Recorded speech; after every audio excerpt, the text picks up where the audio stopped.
I thought I saw someone over there. So you'll have to get used to my puns. At least I didn't hit you. Otherwise it'd be a totally different video. Hi, I'm Bob Axeman McGrath.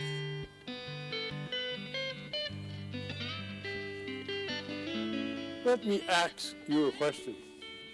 Have you ever thought of cutting your own firewood? Are you tired of getting ripped off by would-be lumberjacks selling you crappy, rotten, wet wood? Well, if you are, then watch this video and I'll show you how it's done on the cutting edge.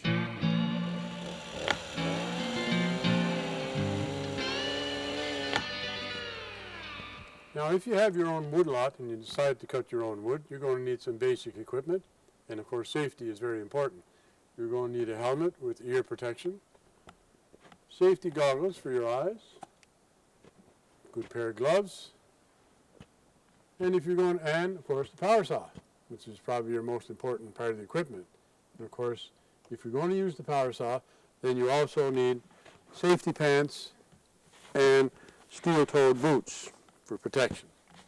Now, if you're going to split your own wood also, you should have a splitting maul and a wedge in the event that you get your saw caught in a tree while you're cutting.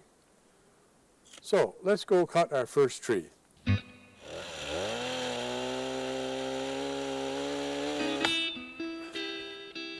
The next thing is to decide what trees you're going to cut. Today we're going to cut mid-sized birch here, which is great. It's got the bark on it is very helpful when it comes to lighting the fire later on. You can peel the bark off.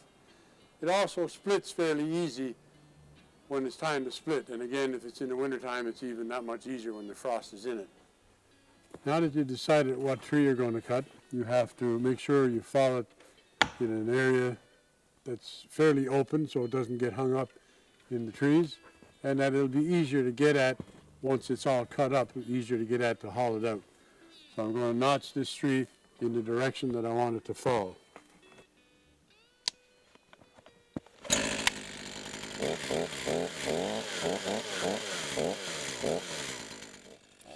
Now, I don't know if I mentioned it earlier or not, but make sure your saw is sharp. Makes it much easier to cut, so you're not trying to push your saw through the tree. The saw is doing this work for you. Now that the notch is cut, when you get to the back and you're cutting through, make sure you're cutting directly parallel to your notch. And be careful that you don't cut all the way and cut the tree right off.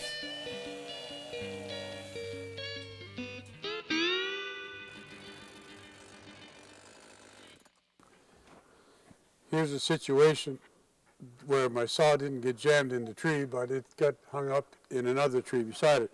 Now I'll use the wedge. This may be able to lodge it. If not, I'll have to cut that other tree so they will both fall.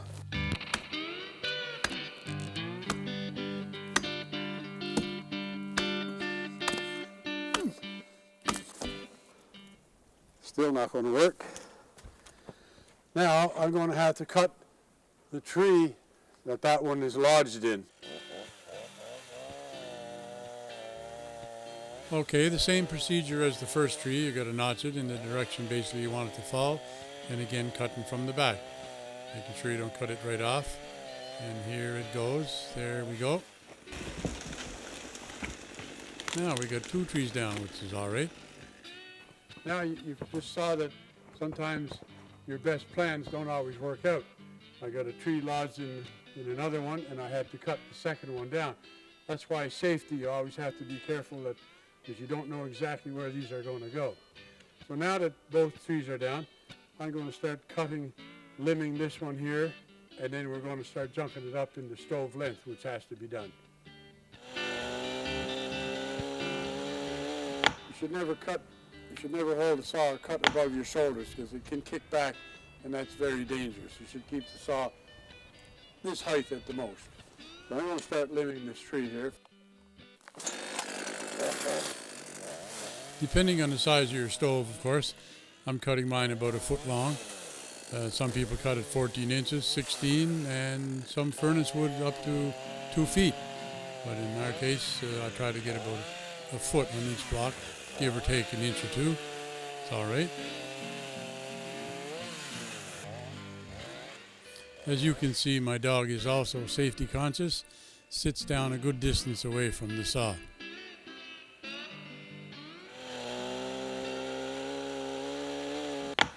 Now that the tree is down and you have it junked up into stove length, the next part is to split your wood.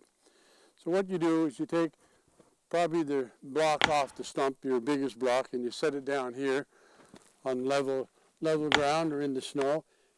So you're going to use that as your splitting block. So then you're going to take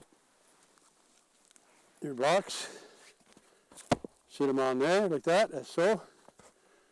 And take your maul. Then you're going to see how it splits. Okay, should go in a second. Okay, now you can cut it depending on how you want your, how small you want your wood. You can leave it just in half like that. Some that size and others you can split it a little smaller, as so. Now when you're splitting, this is splitting fairly easy today because it's probably frozen, but in some cases you should, your maul or your axe, whatever you're using to split, you should hit it on the edge so that you split your bark, break your bark first. And that makes it much easier to split because the bark that wraps around, sometimes that's what holds the block and makes it hard to split. So if you hit it and you're coming down with your maul, if you hit your first crack on the edge right here so that you also split the bark, you'll see that it splits a lot easier. Now it might be a little difficult to see here, but my maul will come right down at the edge of the stick here, right, and it'll break the bark first. It's going to be fairly fast. There we go. All right, let's see if we can see that again. All right, here we go. Good. Okay, that's good. Splitting very easy. As you saw a few minutes ago, when I split one of the blocks, the bark came off, which is a perfect example of keeping the bark off your birch trees. And of course that'll dry out. You bring it home, put it in your basement. This is in the spring of the year. It'll have all summer to dry out, and it's excellent to start a fire. Better than a cleaning solvent, or definitely not gas.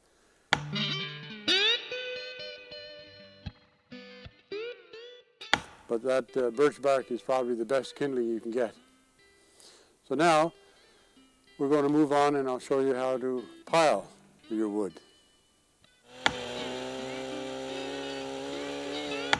Okay, now that you've split your wood and you're ready to pile it, you've got to find the spot. And what I've done here is I've cut two skids here and I've laid them on the ground where it's nice and level.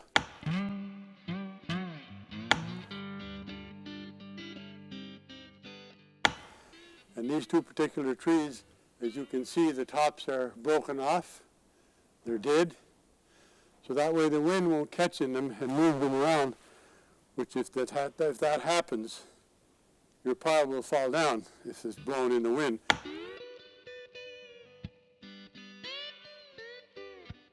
So I've picked these two trees. I've got my skids on the ground, nice and level.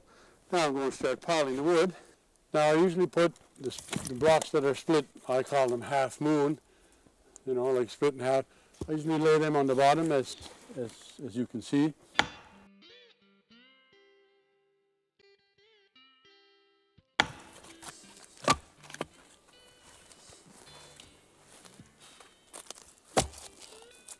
Now, of course, when your pile is almost finished, you keep your small sticks out. You can see here the pile is not level. So what you do is you keep your smaller sticks that you're going to cut, and you can put them on the top of the pile.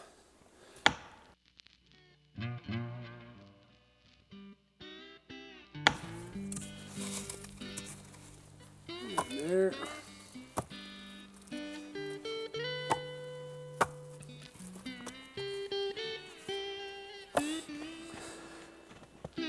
That's a nice little pile.